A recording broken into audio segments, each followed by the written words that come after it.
diperjuangkan. Satu lagi Pak Sekda, kami ini anak-anak honor yang beberapa bulan ya tahun lalu gaji kami hanya 6 bulan Pak Sekda. Kalau bisa digratiskan pengurusan kesehatan di rumah sakit. Kalau bisa digratiskan. Namun kalau tidak digratiskan, diberi diskon kami Pak Sekda.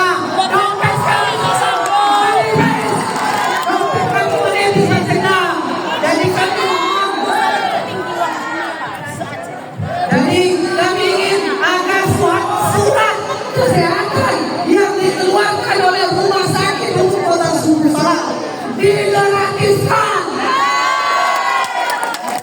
Jadi itulah harapan kami Pak Sekda. Terima kasih.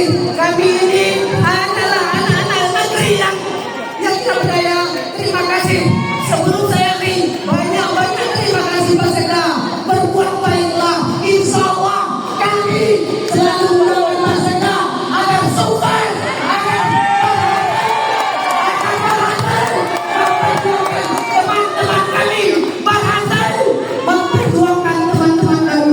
Terima kasih. Lebih dan kurang saya mohon maaf. Assalamualaikum warahmatullahi wabarakatuh.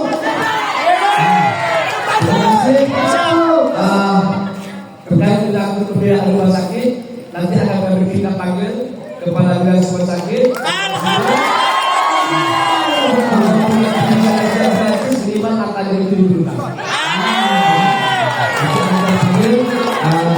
Untuk sementara kami besok Pak Zaidul besok kalau bisa ini pagi dan sudah di rumah sakit untuk dibicarakan. Ya untuk itu kita akhiri pagi dengan mengucapkan pesawat sebagai bentuk sapaan bersyukur